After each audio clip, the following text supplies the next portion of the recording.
Go Loud presents the Talking Bollox podcast. What you waiting for? Put your back in it.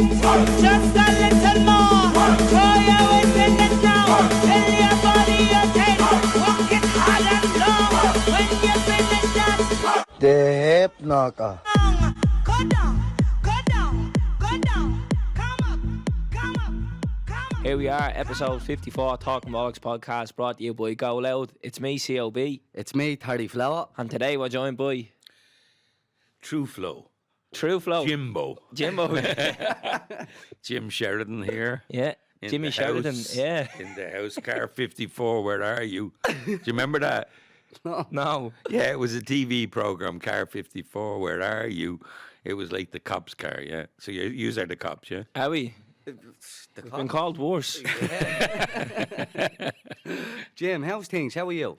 I'm very good, très bien, yes. Yeah. Good to be here with you lads. Appreciate that. You know, younger fellas, about 3 years younger than myself. Yeah. Like that, you know, isn't that right? Yeah, well, look, you said it. You look fresh. I not look too bad. Come here, this is our Christmas episode, Jim, Yeah. so we're pre-recording a bit early to give the lads a few days holidays. So me and Terence have our Christmas jumpers on, Last minute plans, boys. and the Jimmy fella, Oh, look at him. look at him, he looks like Ebenezer Scrooge sitting there, look at him. I didn't realise I had to dress up for this one. I could go on the Gaiety Panto, couldn't I? You could, it's only could. around the corner. Yeah, being a Santy. Yeah. Yeah. Well, look, Yeah, come here, you're looking sharp. What do you think? Do I look like Santa Claus? Yeah. you need a bit of a beard now. You know, you're very clean shaven there. You must only did that today, did you? I shaved yesterday. No, I don't. You know, even though like I'm 40 something, like I Tell you what, to hold you something. yeah, I was, but that was last year. So like I still shave, but not. I've never really grown a beard my whole life. You know? Yeah. Yeah. Was it not trendy back in the day? I couldn't have. You know, it'd take me 6 months to grow a beard. You know. Yeah, you hadn't And got it the time. looked stupid for so long. Bit like myself, Jim, it's not into it. No. No, it's No. if you can't do a full one, don't do a half one. Yeah, that's right. Yeah.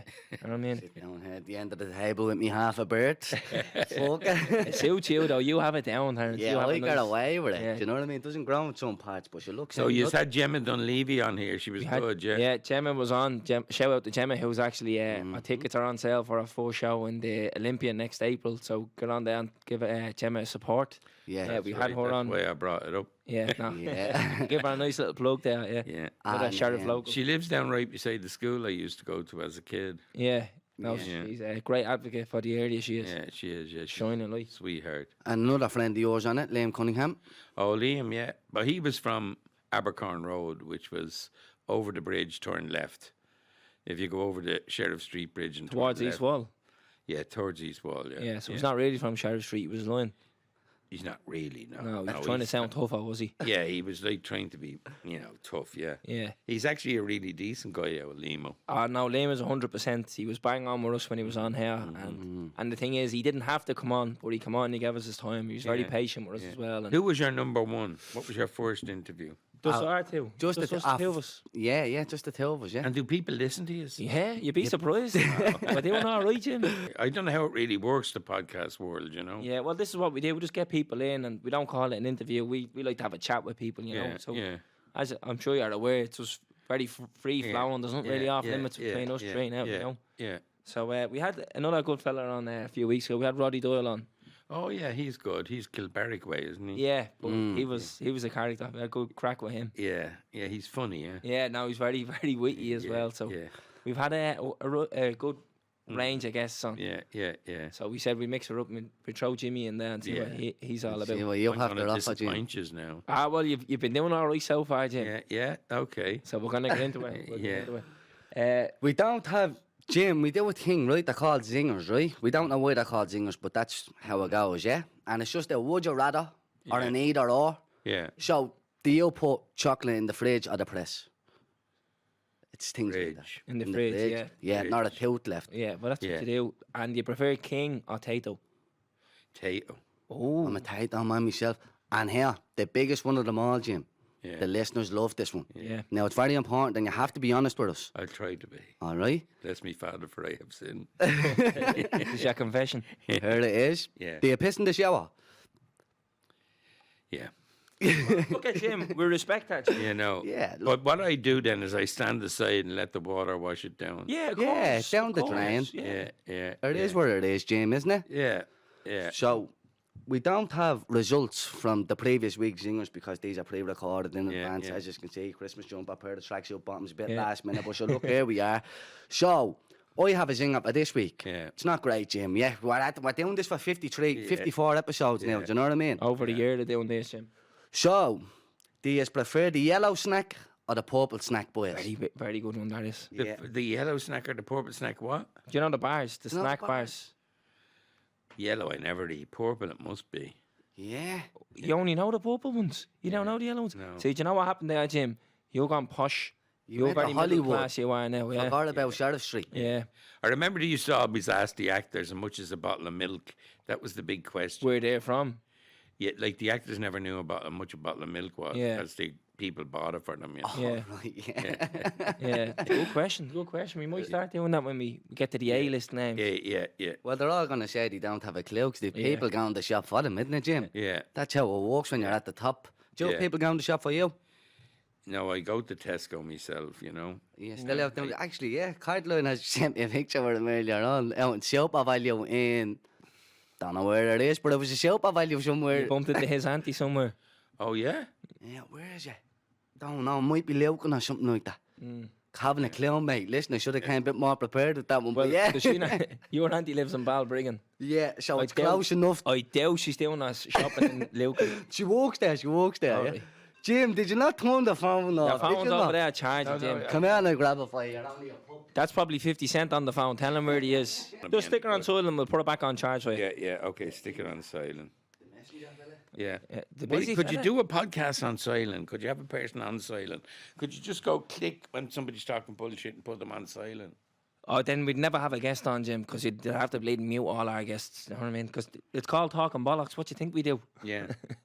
But wouldn't it be good in life if you could make Just them mute go- somebody in real life. Oh, that's the world that we hope to live in, Jim. Tries to do that with me all the time, Jim. Yeah. It just doesn't work. Do you get me? Where were we at before? We were snacks. rudely interrupted. The purple snacks. The purple snacks, yeah, you went to Hollywood, forgot the yellow snacks. It is what What it are is. the yellow snacks? I don't They're get just it. the bars. The yellow snack bars You as get well. them with a but cup of tea. what's the flavour on them? Isn't the purple one like a waver? Yeah. It's more a biscuit. It's a biscuit in that way. It's like a bar of chocolate biscuit, Yeah. the thick Yeah. yolk. Is the purple one not similar to a time out? No, I have that completely. I used to eat the purple ones. I have to tell you that. The yellow ones are the yellow ones are the little square ones. They're lovely. Oh no. Oh, yeah. they're whopper, yeah. The yellow one, I'd pick a yellow one over a purple one, Jim. Okay, I'll remember that from me bag in future. Yeah, now. Yeah, when you're doing your shopping now. When I'm doing my little list of on a movie, you know what I need. Yeah. It won't be M&M's. What do they call it yellow that? Fucking. What do they call that list? What all the actors and all give before they go? Oh yeah, I don't know the bullshit list, but I know Right, what you're and you'll be talking putting about. like grapes and random shit and all on it. Like, Yeah, them yeah, people have it too handy in life, Jim.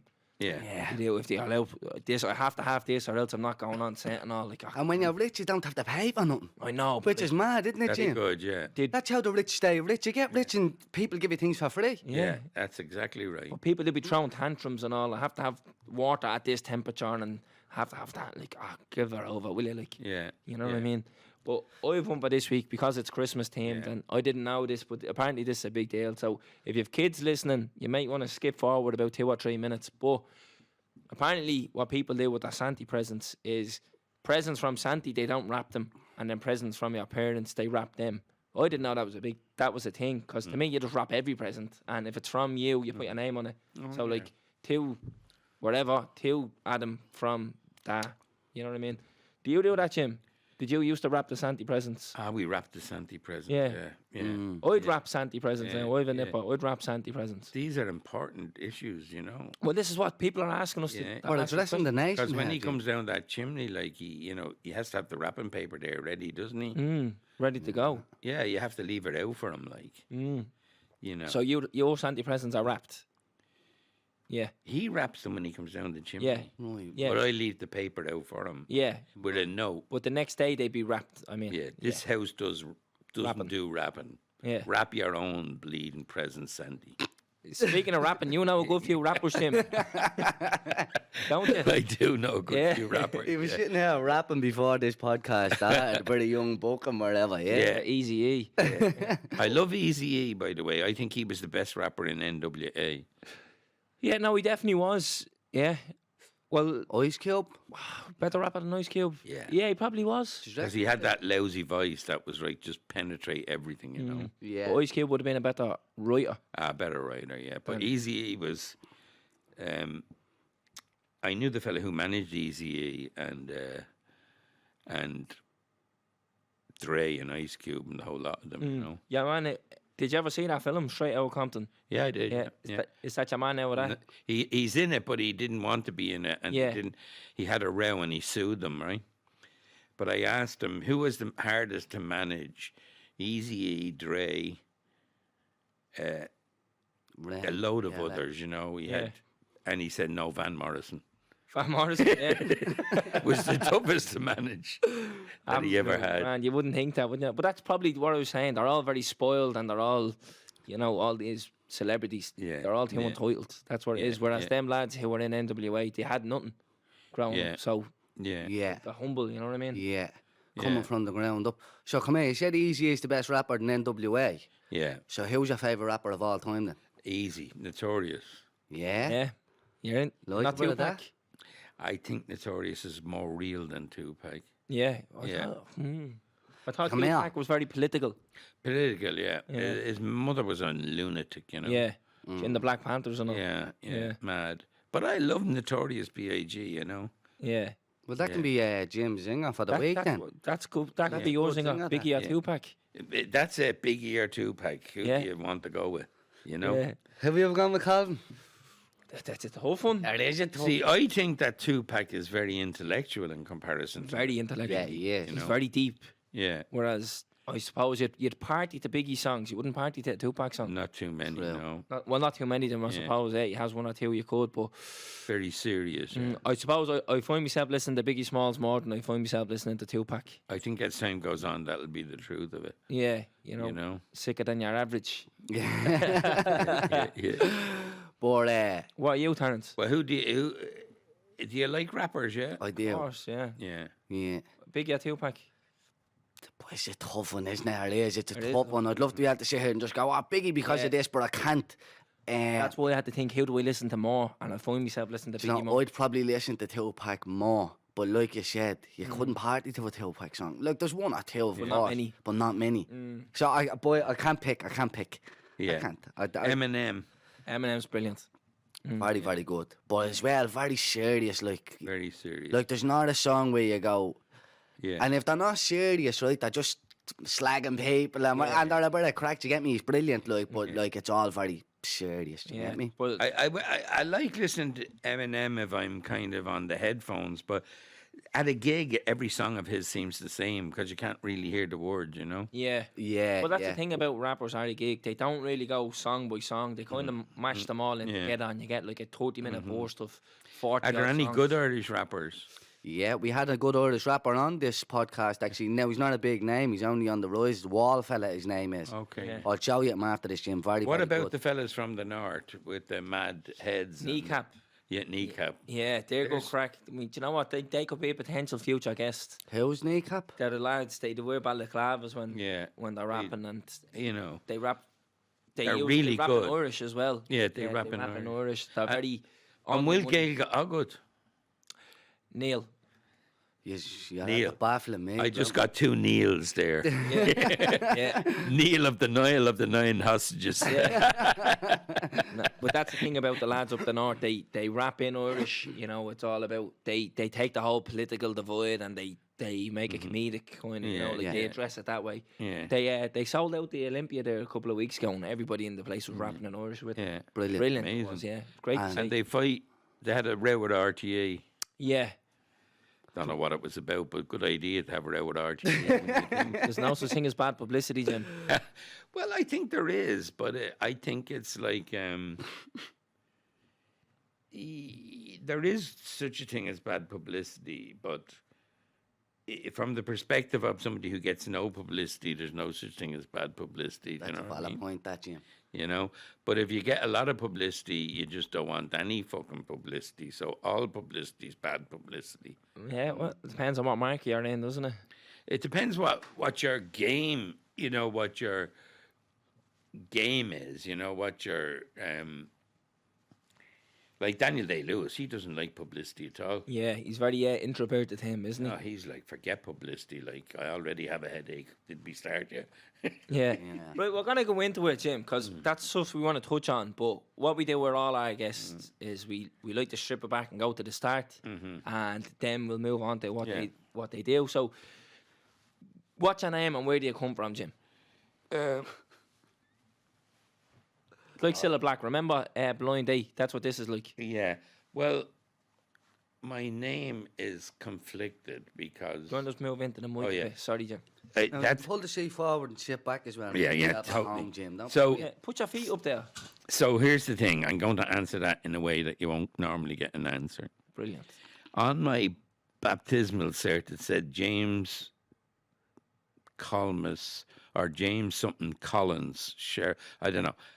On my baptismal cert, my name was supposed to be Collins. On my birth cert, my name was Sheridan. Right? Yeah. On my baptismal cert, I was born on the 5th of February. On my birth cert, I was born on the 6th of February. I liked having a schizophrenic personality from the start. When you ask me where I'm from, I keep thinking of that Yeats poem, I carry from my mother's womb a fanatic heart, great hatred maimed us at the start. But I actually didn't have what Yeats called great hatred, little room, which is his description of basically the Irish in a kind of colonial situation. I kind of, if I came out with anything, it was great love, I'd say. And I'd say that was the result of my mum, Anna Megan, who was born on the 8th of May, 100 years ago this year. And on the same day, her mother died on the 8th of May. So you can reckon her mother died giving birth to her. So, and I was doing this documentary on Sophie de Plantier. People were asking me why I'm doing it. So sometimes I would say, I think because my little brother Frankie died and he was taken too soon. And then I really thought it through and I went, no, because my mother thought she killed her own mother and she blamed herself for it. And I think when she had her own child, which was me, she kind of exercised the guilt, yeah? But it left me with a kind of passion for people who are wrongly accused. And I would say that relates a lot to Ian Bailey. Yeah. And would I say 100% that he didn't do it? 99.999 circulating, I would say, as you can't rule anybody out ever. But I think it's farcical, the case against him. And, you know, everybody, you know, they go on about this, that, and the other. But if you stacked it up, it's kind of hard to believe that people could take it seriously. That's my belief, you know. Now, I know that's a hard, long answer to who are you? Yeah, and where you're from. Yeah, and where you're from. So, I come from, you know, Dublin, and who I am is what I do. Yeah. So what I do is I've made movies and stuff about people wrongly accused or people who might be deprived at birth, you know, like Christy Brown or, you know. So I think my passion is for very, very definite things, you know, that have kind of influenced everything I've done. Mm. Now, I don't want to put words in your mouth, but am I right in saying you're from Sherry Street? Mm-hmm. Yeah. Yeah. So what was it like growing up there? It was good, you know, like when we started out, I told you I was from the same street as Liam Cunningham because he lived in Abercorn Road. We lived in 12. I think he was across the road in 1. He's a bit younger than me, so I didn't really know him. We moved from Abercorn Road when I was young to Seville Place, which Emerald Street connected Seville Place to Sheriff Street. So I went to the local school. we had a lodging house. So, you know, a lot of the kids were very tough in Sheridan, and at the same time, some of them weren't tough at all. And it's a kind of weird combination that everybody thinks Sheriff Street is tough, but sometimes not. You know, sometimes the opposite. Like they wouldn't know how to stand up for themselves legally, or stand up for themselves in court, or, you know, be able to get to the right school. So it depends what people call tough. But sometimes I would have to fight guys, you know, who were from Sheridan, and I was small, and I knew I couldn't win or sustain a long fight, so I was a ruthless little bastard if I got into a fight. I would just go for the jugular straight off, and I wouldn't get into a fight unless I thought I had a 50-50 chance of winning. Well, that's what they say. It's not about the size of the dog and the fight. It's the fight in the dog, isn't it? It is, but, you know, sometimes, like, I remember one guy just gave me a slap in the face, and he was about a couple of years older and bigger than me, and I just couldn't win, and that really got me crazy, you know. But I don't think that's happened ever since, you know. But I've been in lots of situations where, you know, a fight could happen, you know, and, you know, I'd always be very cold in a fight. Do you know what I mean? I don't think I've ever got into a fight where my head was steaming and I'm just throwing punches. I'm kind of the stand back guy and like, okay, who's here? Where's that? Who's behind me? Who's in front? Process or all. Yeah, before I engage, you know. Yeah, not too emotionally invested in it. Because that's when you get hurt, isn't it? And you let Yeah. your emotions get the better of you, and Yeah, then you look like a right age. that's true of every part of life. Yeah, Like- yeah, it's true. You know, like, yeah, there's no way you can't let your emotions get the better of you if you fall in love, right? Valid point. Yeah, so that's when you're going to get hurt if you do the wrong thing or fall in love with the wrong fella. You know what I mean? Wherever you're into. Well, I'm not claiming that you two guys are gay or straight or whatever, but I only said that as a joke. Do you know what I mean? Of course. Because we all tend to, like, I remember back in the day, you know, when we did a show called The Gay Sweatshop in the project. And again, it's my mom. My mom put up all the Gay Sweatshop was a theatre group from England, and we put them on in about the 70s, mid-70s. And we got the best review ever. If you wanted a review to fill a theatre, we got a review from a fella called Des Rush in the Indo, and he said, worse than necrophilia. Jesus. And could you get a better review? Like, the phones didn't stop hopping. Yeah. The minute that hit the paper, everybody rang that theatre, right? And we sold out by lunchtime. And then he kind of said that the grant should be taken away from us because we were doing all this gay stuff. And the lesbians were staying with my mother and the gay guys were staying with me. And my brother Peter had met the group in England and put them on. But it was a big moment in Dublin, you know. It goes back to the no such thing as bad publicity, doesn't it? Yeah, well, I mean, there's no really extreme publicity cuts through, you know. You know what I mean? Like, I did another show when I was about 22 or 21 in the Aula Max, and when I went to college, you know. I think I was probably the first kid from Sheridan Street to go to college. And I did a show with Neil Jordan and my brother Peter in it and a few other guys, and it didn't finish till about 1:45 in the morning, start at 8, but I put the audience up on scaffold so they couldn't get down. So when the reviewers got down, they ran to the Irish Times and to the other ones. And the one guy in the Irish Times said, psychedelic madness. And we were full by lunchtime again. Yeah. So, like, sometimes you just need that, you know, thing that breaks through, you know. Definitely. And you know it when you see it. You know, like, you can't make up true passion and true shows, and, you know. But I think what happened in Ireland was that what used to be the theatre, you know, and kind of, say, like working class or protest theatre or, you know, psychedelic theatre, all moved into cinema. Yeah. and the theatre was left kind of with, you know, middle class or, you know, people who made a living out of making applications to the Arts Council, or, you know, people who knew how to do that. Yeah. I mean, I think one of the things with schooling in Ireland is like nobody's taught how to deal with the law. Nobody's taught how to deal with legal solicitors. Nobody's taught how to add and do their sums, how to do an Excel sheet on how to break even, how to budget. They're taught fucking Latin or something, Irish. It's like Algebra. crazy system. No, Algebra this is is very good. Yeah. The square and the hypotenuse is equal to the sum of the squares on the other two sides. The Pythagoras fella?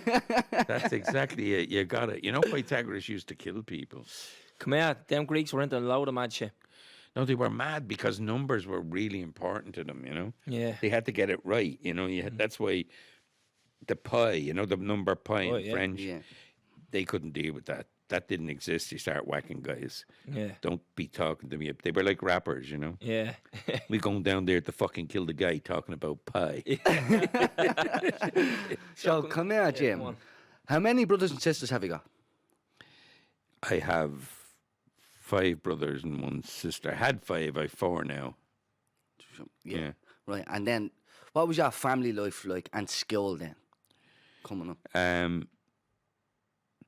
My family life was I was the spoiled one, you know. The oldest. Yeah, I was spoiled, like, beyond spoiling. You've no idea. My mum, I was, because her mother died giving birth to her. So when I didn't kill my mother, she was like, this guy's a good guy.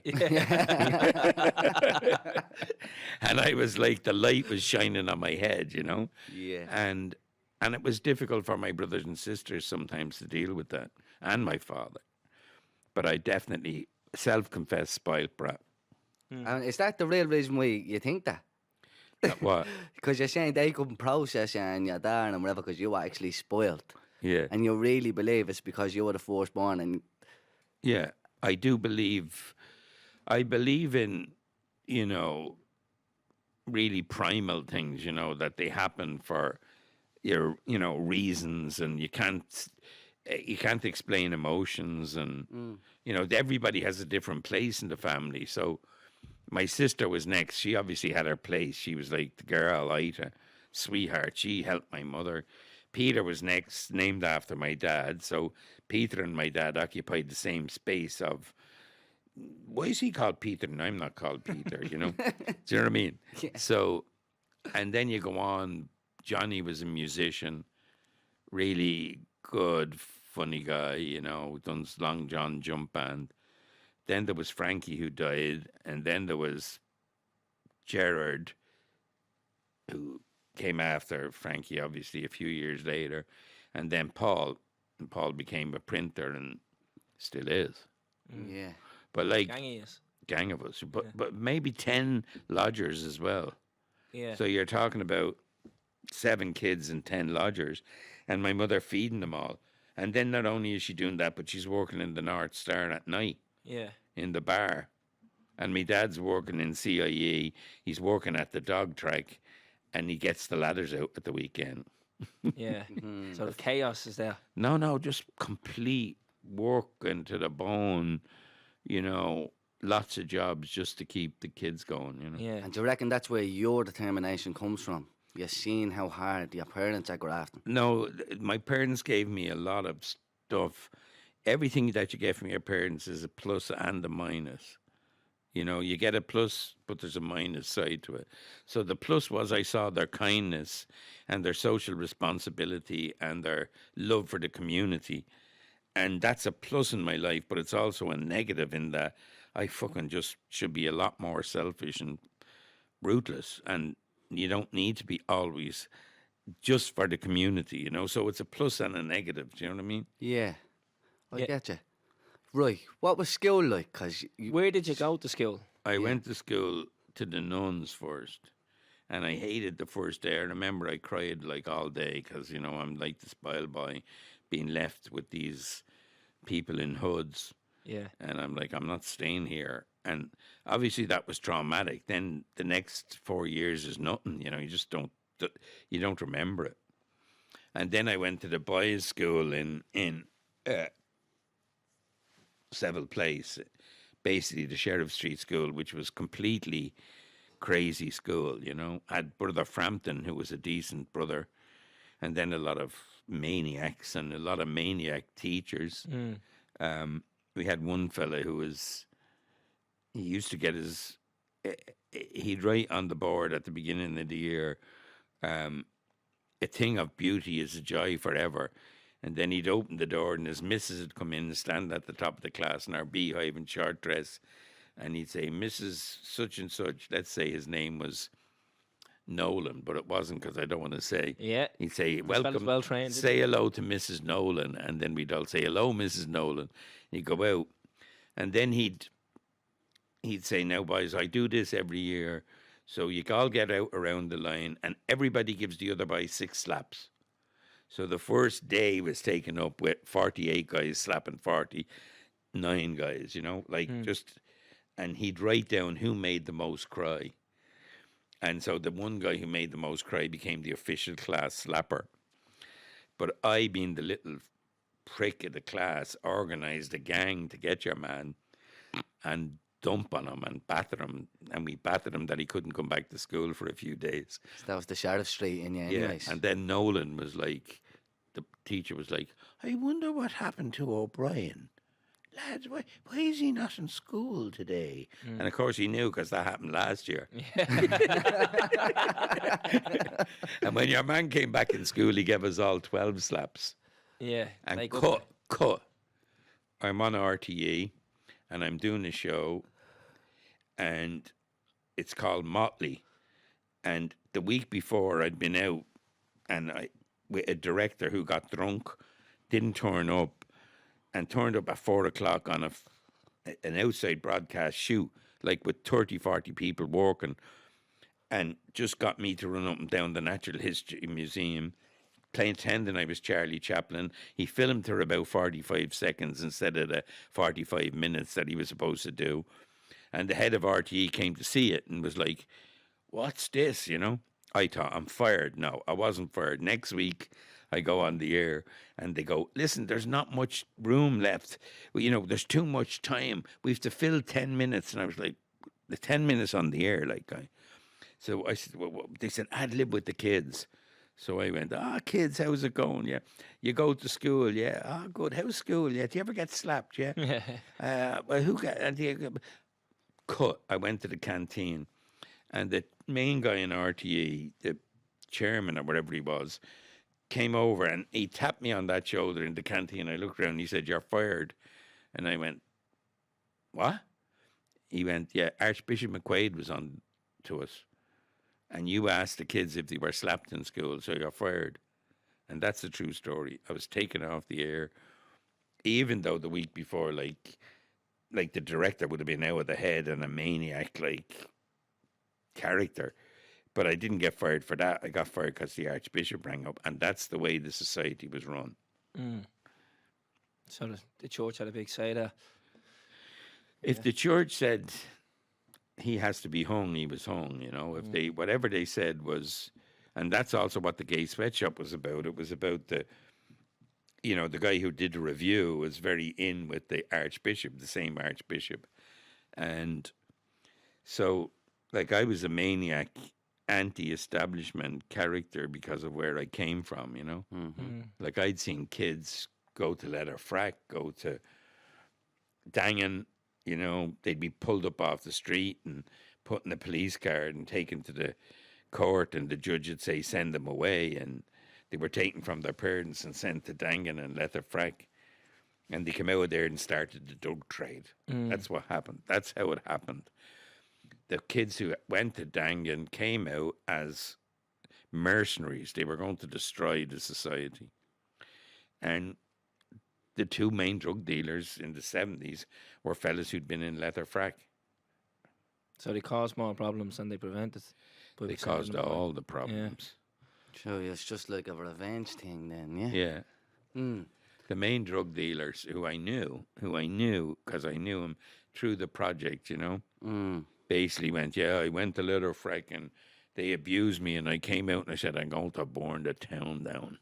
That's what he said to me.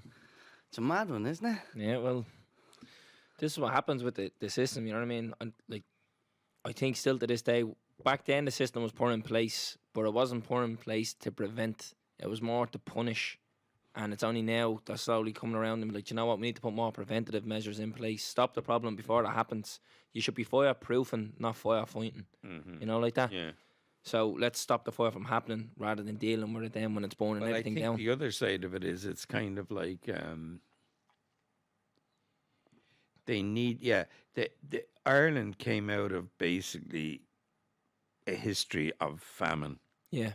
So even this related to the story I did on West Cork, but the famine produced a society that was terrified of resources, of not having them. Yeah. The main one being food, the second one being shelter, the third one being education.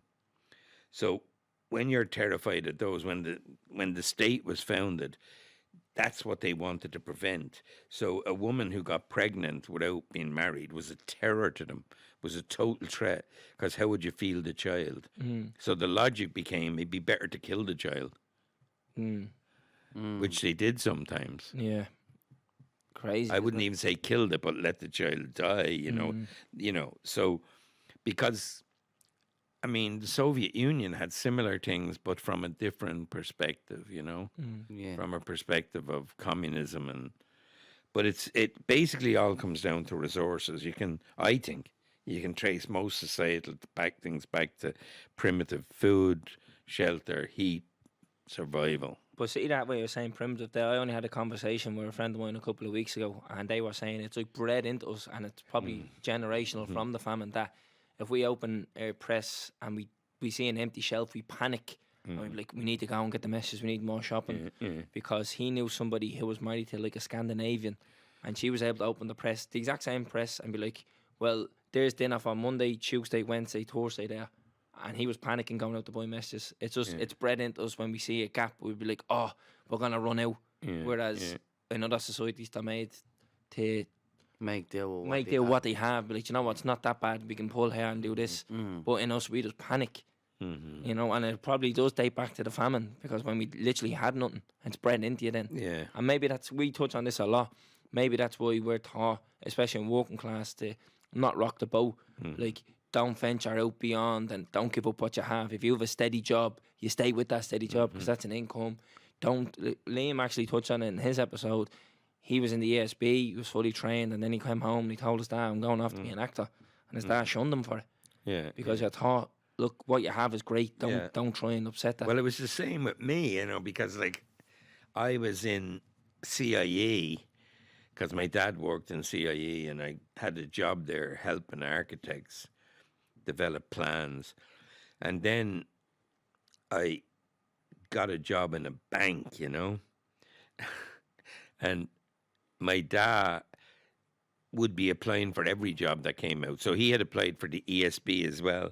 And the ESB sent a letter saying, you've been accepted for an interview. Of course, I threw the letter away. I already had a job in the bank. I didn't like the one in the bank, and I knew the ESB would be worse, or could be worse. Anyway, my dad found out the letter was thrown, got another letter, and then wrote saying, no, I'm so sorry that, you know, I didn't turn up for the interview. I apologise and all this. And he got me another interview. Yeah. And I went to that interview, and by the time I was fed up, and I was a bit of a brat. But when they started interviewing me, they were like, well, you didn't turn up for the first one. I was like, yeah, and I got fed up. I was like, oh, well, whatever. And they were like, do you want the job or not? And I was like, not really. And they got really mad at me, you know, because it was their life. Do you know what I mean? Yeah. And I You came can take from... the hat off if you want, Jim. If it's annoying you, you can take it off. No, the hat's totally fine. I hope you can edit it. You know, editing, you know, like in a movie where you edit, I has know. the hat, he doesn't have the hat. He Yeah. has the hat. It's hard to edit in movies when you change the circumstances. Not so much in sound. Jim, real quick, so what was it about the ESBs? You said you didn't want to work there and you weren't enjoying the bank. Had you got ambitions to go off and do other things in your head? Yeah. Or was it them specifically? No, I just wanted to do theatre. And you knew this? Yeah. From how young? 15.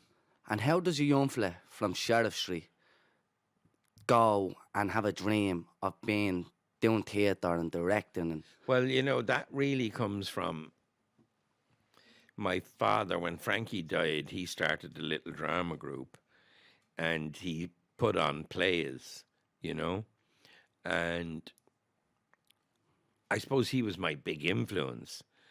And he was a very kind man and very socially aware. And he did the drama and he did the old folks and he did the, you know, disco and everything, you know, the bingo, two fat ladies. Click, click. Click. And all those numbers are done so that you'll remember the numbers, you know. It's so that there's a point to the code, you know. Yeah. But in the he started, and the first play he did was his version of Shakespeare's The Tempest. Now, it didn't have as many words as The Tempest, and it definitely didn't have as many big words as The Tempest, but it did start, we all got thrown up on an island. And later, they stole this idea of my dad's in America and made it a TV series called Lost. Do you remember that? I do, yeah. I don't think they were aware that my dad was the first to this story, but our Lost was on an island. But the island was a little stage in Castle Avenue in Clontarf where we first put it on. And he walked out on the stage and he went, "This is my island in the sun, built to me by my father's hand. All my days I must sing in praise of your forest water, your shining sun, oh island in the sun." So we're all singing that. Anyway, then we talked for a bit. I don't know what we talked about. And then the end of the play was genius. It's called Curtain Line. You know, you have to have a line to bring the curtain down. So we're all on stage, all the girls. He's the king. We're just following him, mere peasants, right? And then he looked out into the audience and he said, look, the sheep. And somebody went, like a sheep, meh, whatever it goes like. And he said, no, the sheep with sails were saved. That's the court. Came down, big clap. And it was really interesting to me that the very first thing he did, he wrote it himself, you know? Yeah. yeah, And he had a hankering to be a writer and a director. And I think children take up the unfulfilled desires of the parents. They instinctively are trying to figure out what the parents really want, and they want that. So my dad really wanted to be a writer and a director, and I just wanted to kill him and take his job. So I threw him out of the drama group and started my own shows. Like, I did the maddest shows you can. I was 19. I did maybe 20. I did Dr. Faustus, which was a 16th century play. You know, Christopher Marlowe. And the actual truth about it is, people would say that Shakespeare is far superior to Marlowe, but only, and this would come back to Biggie and Tupac, in the world of intellectual, Shakespeare's superior. But if you're actually just trying to say and get people to understand what you're saying, Marlowe might have it over Shakespeare. Yeah. He didn't have the complexity in the words, but his words hit the back of the theatre, and there was no doubt what he fucking meant. Yeah. yeah. And Shakespeare hit the back of the theatre, and it's kind of like, you know, more like, oh, I have to be really smart. Maybe Leonard Cohen, you know. And so I learned a lot from that, and it was about a fella. Faustus is a guy who sells his soul to the devil, you know, which is kind of what a lot of the blues musicians, like the best version of it in the modern world is Snoop Dogg, you know. You know that song, "As I look up at the sky, my sun starts tripping, the teardrops my eye, my body temperature falls, I'm screaming, trying to save the dog, pumping on my chest and I'm screaming, Lord, I see demons, dear Lord, I wonder can you save me, I can't die, my boo-boo about to have my baby, I think it's too late for praying, a voice spoke to me, slowly starts staying, bring your life to me, I'll make it better. How long will I last? eternal life and forever. Will I be the G that I was? I'll make you much better than you ever dreamed of. So relax your soul. Let me take control. Close your eyes, my son. My eyes are closed. Murder. Murder was the case that they gave me. It's a genius song. Like genius. And that is kind of feeds into the you sell your soul to the devil story, Faustus. And that's what's happened in a deep way with every artistic endeavor. Because a lot of art is about God fucked the world up. Can we stop the world? I'll recreate it and I'll do it my way because he fucked up. So all art possesses a demonic charge. Does that make sense? Yeah. It possesses the other world. Are we the black arts or are we the religious arts, you know? And I think that's really interesting about it, you know, that it's kind of dangerous, you know? And you'll always know somebody who's any good because he'll be dangerous, he'll be edgy, and, you know, or she will be, and everybody will be, oh, I don't know about that one. You know, if you don't have that charge, you don't have much. That like out there kind of. Yeah. Is that why? So you got into directing and screenwriting and stuff like that, and I think you're the only director who's ever worked with Daniel Day-Lewis 3 times. Yeah. Is that why you talk to him so much? Because he's one of those characters. Well, Daniel is like a very extreme person who'll just totally commit, you know? Like every other actor I ever met plays, not every, but most of them play a bit of a game of like, I'll do this, do that, and where will I go? How will I develop? And he's just like, no, I don't want to do it. I don't want to do it. I'm not sure I want to do it. But when he commits, he'll never back down and he'll never let you down.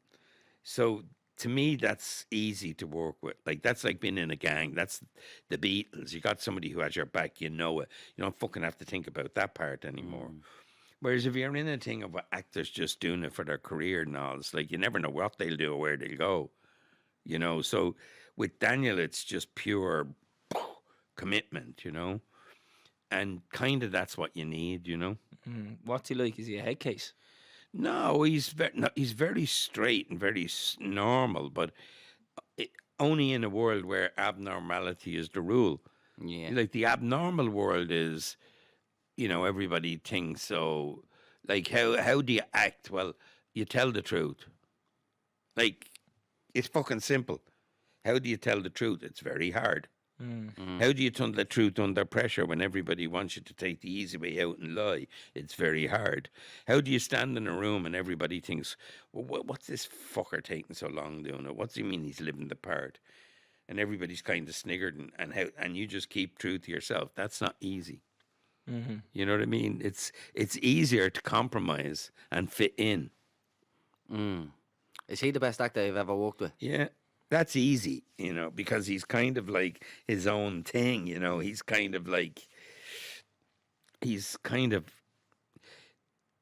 you know, in his own space that's hard to describe because it's kind of mad. You know, it is mad in the sense of the level of commitment that he brings to it.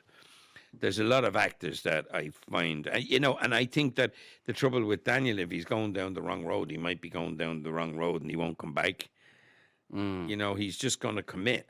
Do you know what I mean? So it's commitment and passion more than just the talent for acting. Yeah, everything. Yeah, commitment, passion, truth. And you put that in everyday life then. Yeah. Well, no matter what you're doing, Yeah. more than talent. Well, a lot of things about acting, people think it's a weird profession. It's actually a very good training ground for lots of professions because you're put under pressure, you're put in social situations, and you have to pretend, you have to lie in order to find the truth. Whereas in the legal world, which you guys wouldn't understand, I don't think, in the legal middle class world, it's all about telling enough of the truth not to be caught out in a lie. Yeah. So what they're doing all the time is telling you a truth that in fact hides a lie.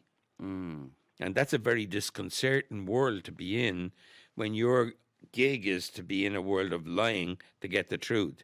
But if you're in a world of telling the truth to hide a lie, that's a different place. Yeah. And that's why I can't bear the legal system. It's very difficult. I've a really Well, I'm interested so much of this, and I know everybody else will be. I assume you know what's going to come here, yeah? How does the phone call come that Jim Sheridan from Dublin, Sheriff Street to be specific, directs the 50 Cent Get Rich or Die Trying? How does that happen? Well, that's easy. I know Bono, and I went to a party with Bono, and Jimmy Iovine was there. No way. That's unreal. That's some big tree on paper, I tell you that much. I would like to go to the after party with them three. So, you know, Jimmy Iovine is Interscope. Yeah. And he started Beats with Dre. Yeah. And he was U2's manager, and he knew 50, and he was going to do a movie because Eminem had done a movie, and 50 was going to do a movie. And I was like, yeah, I meet 50. And then I met him, and I was like, I know him. He's from Sheriford. He's the same guy, you know. He's one of the boys. Yeah. Very straight, very hard working, very... Yeah, he'd be like Daniel in that, like that he'd have your back, you know. And what was it like the first time you met him? Was it not... Because on paper, that's just a complete mismatch. I know, the granda and the young rapper. Yeah, but like, what was it like the first time you met him? It was good, you know. It was very easy. We got on straight away. He knew. That was a weird fucking movie, I have to say, because it had something in it that I still haven't been able to understand, I'd say, or totally penetrate. During your time working with 50 Cent, I seen something with you, an interview done, where you're talking about him throwing money on the set and throwing money around. Talk to us about that. Well, that was a very interesting thing because 50 was like Robin Hood type character, you know. He'd go to the Bronx, and if he was going out, he'd get like 900 single dollars, you know, 10 tens and a $100 bill, or, you know, and have a grand or something, and he'd throw it in the air, and every kid would go mad nuts, and he loved doing it. And we were away up in Toronto for, you know, weeks of shooting, and by the time we'd finished there, like, it was different to 50 because he wasn't so known in Toronto as he was in New York and all. So when he got back there, he was really happy, and he threw them. I said, 50, you can't do that on the set. And he's like, oh, yeah. Anyway, we got to the set, and this was in a recce, you know, going around to check it the first time. So on the set, he threw the money, and I was like, oh, for fuck's sake, you know, like there's 6,000 people around now, cops trying to keep them back, and I was thinking, you know, somebody got hurt and all, and I got really pissed off, and I was trying to, so I went to the guy on the set who was a policeman. I was establishing something important, which can manifest itself on a movie set very quickly, like the guy who got his head cut off with the helicopter. He was an actor, and the director got blamed. Or like Rust, where Alec Baldwin shot the gun, and Alec Baldwin got blamed. And that's a very suspicious one, the Alec Baldwin one. I would be wondering how that bullet arrived in the chamber. And I think Alec Baldwin has suffered a lot because of it. And I could give you my own conspiracy theories as to who I thought. I think we'll save that for another episode. Yeah. You like an old suspicion here and there. I do. But on the set when I'm there, if I'm thinking the kids are going to get hurt, and 50's going to get himself in trouble, and I'm saying to him, 50, you know, like, if some kid gets injured, you're going to have to pay millions. For $1,000 that you're throwing away there. And so I went to his manager and complained. I complained to the head of the studio, and then I went to the policeman, Ray. And Ray was... I said, Ray, if 50 does that again, arrest him. And he's like, oh, okay. Absolutely grand. So anyway, he goes up and he throws the money again. I lost the head, you know. I was like a mile away from him. By the time I got up there, kids were being... everybody was going to me, Jim, do you want to... You know, like the first AD, the production manager was like, Jim, will I talk to him? And I'm like, no, if you do that, I lose power. And so that's it. I tell the story before I went in and I said, 50, what the fuck's going on? Are you a fucking gangster or what the fuck? You know, are getting, you know, kids can get fucking hurt, so fuck you. And nobody believed, all his crew were like, what the fuck? And the guy beside me, who I stood beside, I'd see him take out a knife on a fight backstage. So I was making sure that's where the sheriff comes in. I was right beside his right hand in case that got out of trouble. Out of control. But I would do a thing like that. I would just go, you know what, I'm in all the way here, you know. And 50, I said, so fuck all this fucking crap, you know. And I left the caravan and 50 came after me and he said, Jim, nobody talks to me like that. And I said, well, too bad or whatever. And he said, no, it's good that you talk to me like that because nobody ever tells me that and I do wrong. And then he said, so you're right, and I apologize. And I took a piece of paper out with all the people that I'd gone to, and I said, you have to apologize to all of them. And he took the paper, and he actually did apologize to everybody. And then he'd go, Jim, nobody, you're great, no, whatever, you know, you're me da, because I never had a da, and you tell me the fucking truth, and I really admire that. And I was like, and then we became like so close, you know, and even to this day, I could ring him up and get tickets or whatever I want, you know. I haven't talked to him in a good while, but he's a straightforward guy, you know. He's not stupid at all, and he's kind of, I would say, even a little bit like myself, cold in certain situations where he'll appraise it as actually what's going on instead of do I look stupid? He won't bother about that. He'll be like, am I really being threatened here? No. Yeah. You know what I mean? Like, I'm only being spoken to, so that's okay. And this guy is not out to... So he'll appraise it all, you know? So, yeah, and it was great. I mean, I loved it. I was, would get to be in the mixing desk with Dre and 50 and fucking everybody, you know? That's crazy to think about. Yeah. This connection you had with 50, did you have this with a lot of the actors you worked with, or was there certain people who you actually didn't have a connection with, you just had to work with them? There are a few that you haven't got that much of a connection with, but a movie set's different to theatre. Yeah. A movie set's much more dangerous, much more visceral, much more on the money, so you need that with your main people on a film, and you kind of bond like a family. And what happens actually is, on a movie set, everybody starts telling dirty jokes because it's a way of bonding immediately. And you kind of get all these stupid jokes that, like, you're going, fucking... it's like being a 12-year-old in the playground, Yeah. Fellas are telling you it's like stupid jokes, But it's like nearly like an initiation type of thing that you do at football teams. Yeah, things exactly, like that. yeah. So, like, respect. An icebreaker kind of thing as well, isn't it? Yeah. And you think that's, like, so you were saying that 50 had that respect for you for going up to you and all. Like, do you think that's something that you need to have when you're working with people, especially, like, huge names? You worked with some huge names. Well, there was another actor on that who shall be nameless, but he only praises me now, but he was a pain in the head because he was always wanting to live the part, like he thought he was Daniel Day, and he could be, but, like, he was crazy. Like, and we'd say, well, where we pick you up? And he'd go, like, what do you mean? And I said, where? The crew need to know where to pick you up. He'd go, I'm a gangster. I wouldn't tell anybody that. No, you're only playing a gangster. Yeah. You're playing. So when we came to one scene, there was the girl was to be, it was where he's, going to do, and he had to attack the girl and he choked her. And she went red, and when he finished, she said, Jim, that really hurt. And I said, don't hurt her. And he's like, listen, I'm just being me. I'm like, okay, but don't be you and don't fucking hurt her. Yeah. And so he did it again. He hurt her worse, right? So I said, I got 50. And I said, 50, this needs, So we arranged that we would rehearse the next scene in this big hall, So I stood in for 50, and it was a fight with 50.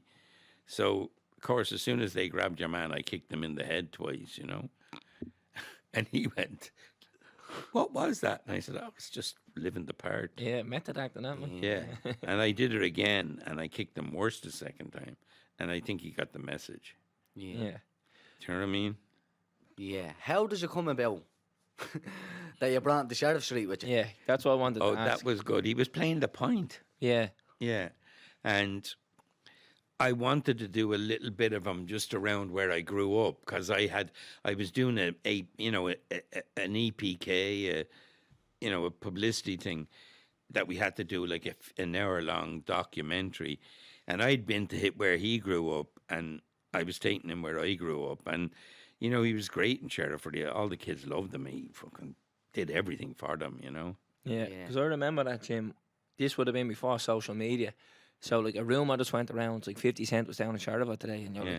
like, there's no way in a million years that's happening. Yeah, You know what I mean? Because it just doesn't make sense. And then, of course, like, the people had pictures of him, and there is footage of it. There's footage of You it, can look up the footage. Him, but not just him, all his mates and all. You know what I mean? All his, like, crew in New York, Oh, they're yeah. all down there.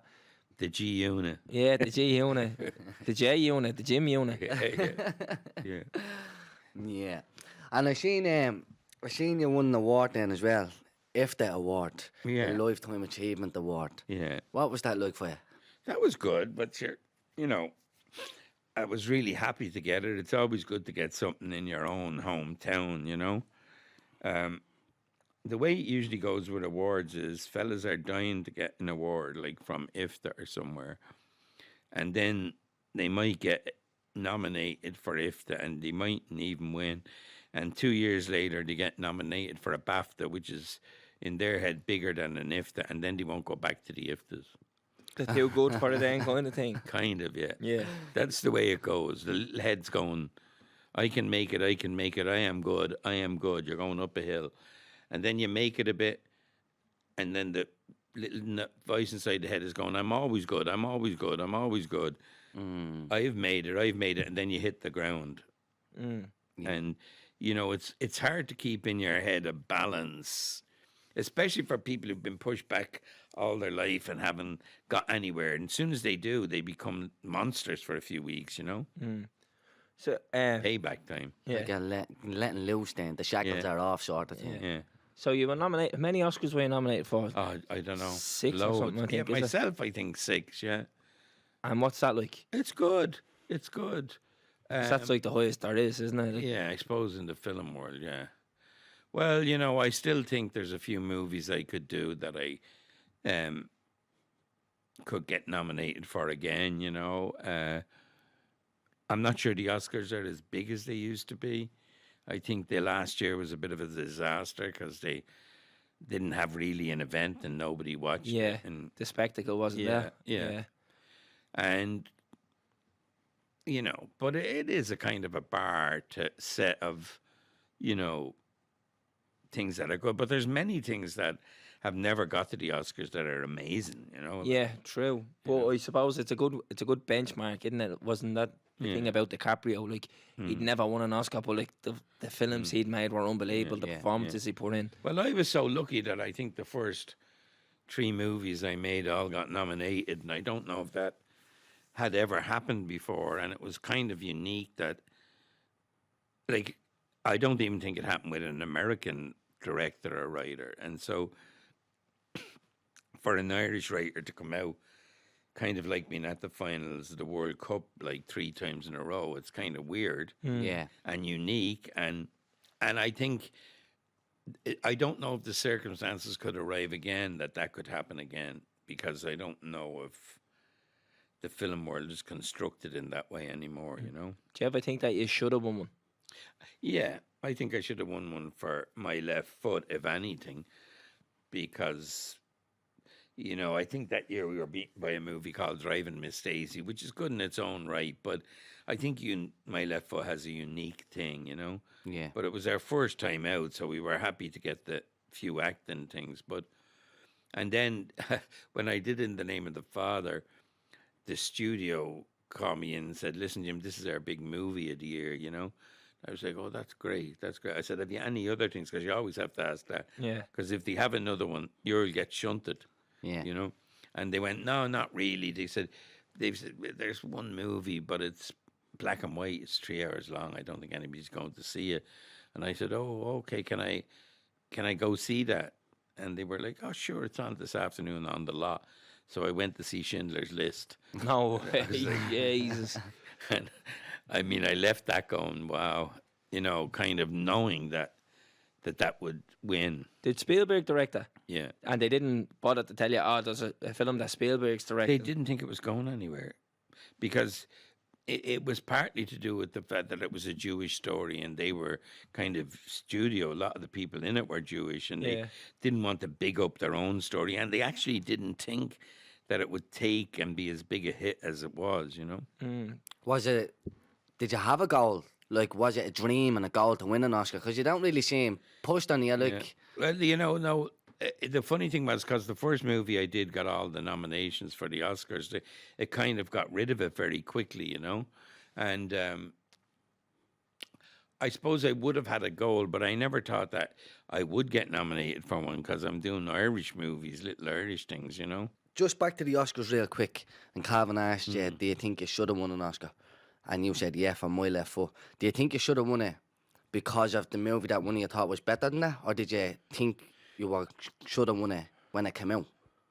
No, that's the weirdest thing. You know, I never thought that I should win when I'm making it. But I did think when I was filming it that Daniel Day's performance was amazing and that he was going to win something that, you know. Did he win the Oscar for that? Yeah, he did win the Oscar, yeah. So it did win. Right. It was just that Jimbo didn't win, you know. Yeah. But, you know, on that night it was a big win.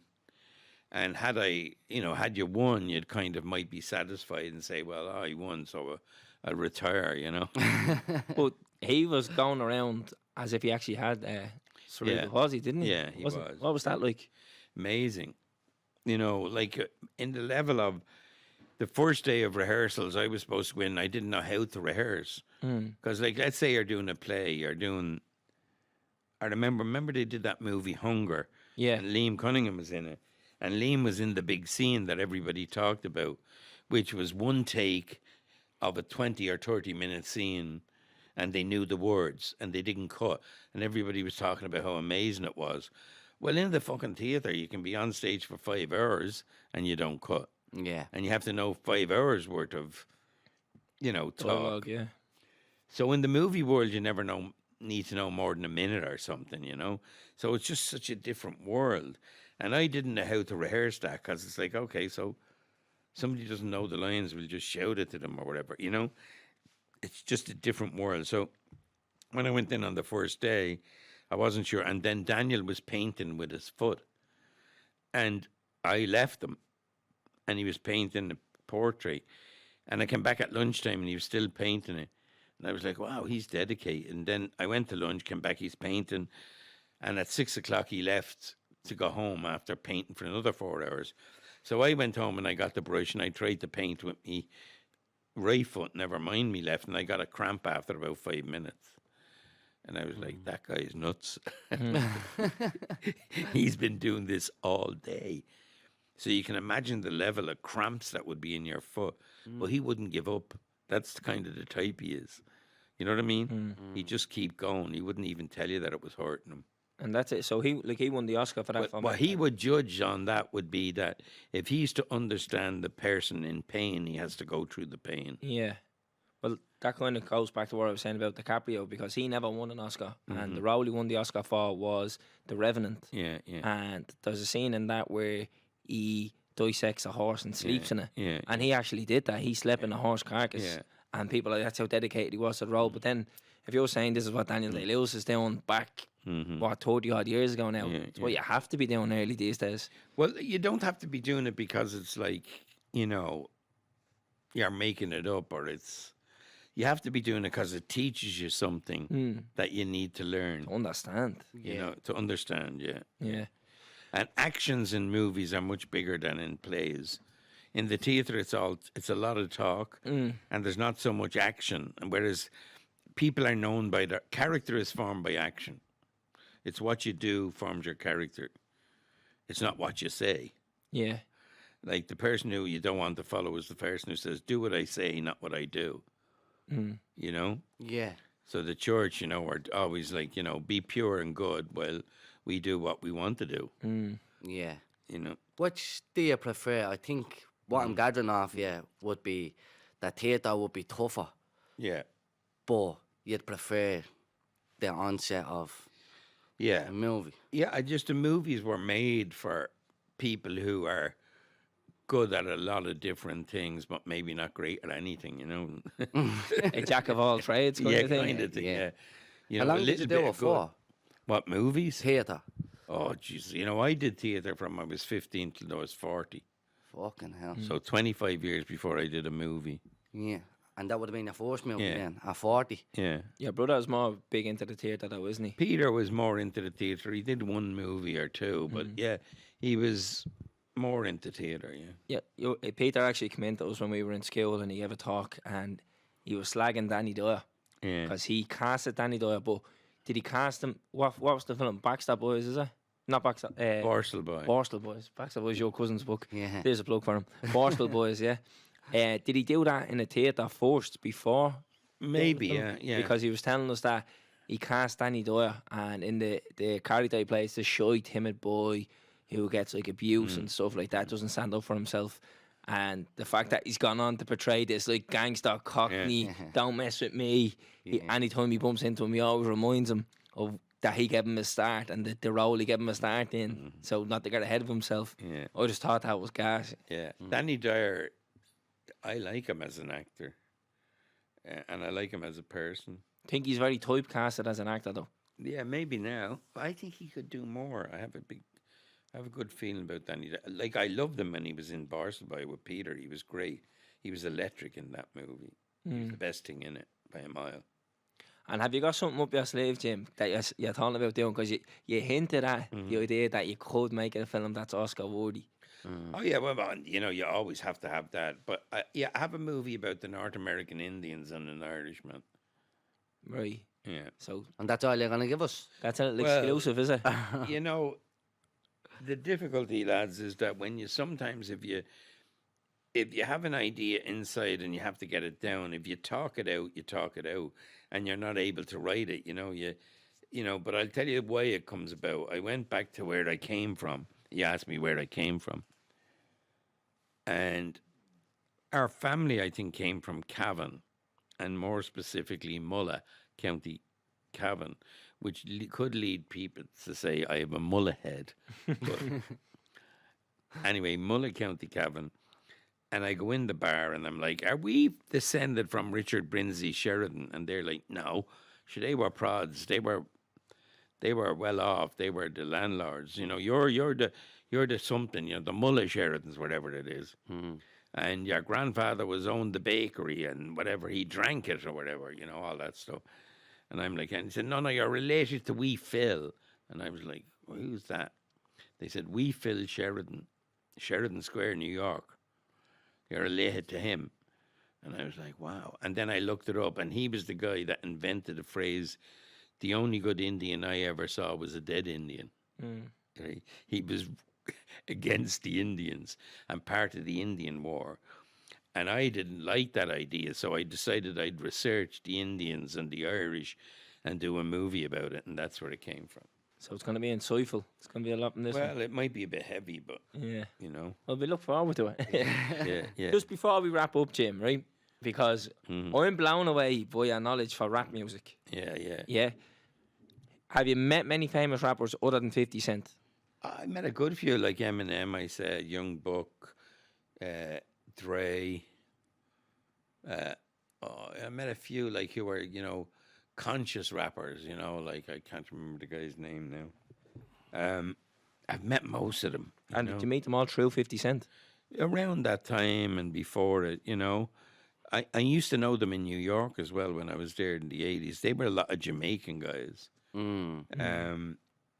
But I loved it from the beginning. Like, the very first rapper there was a guy in Trinity College, and he was played a harmonica, and he was in many bands in Dublin, and he used to do Oscar Brown Jr., and Oscar Brown Jr. was the original rapper. Like, he told stories through rap, you know. They'd be like things like, signifying monkey, you know. It's like a song that goes, say, signifying monkey to the lion one day. It is a great big elephant down the way. Going around talking, I'm sorry to say, about your mother in a scandalous way. You talk about your mother and your grandma too, and I don't like what he said about you. Signifying monk. So he wrote that. Then he wrote things like Bitumen, which is brilliant.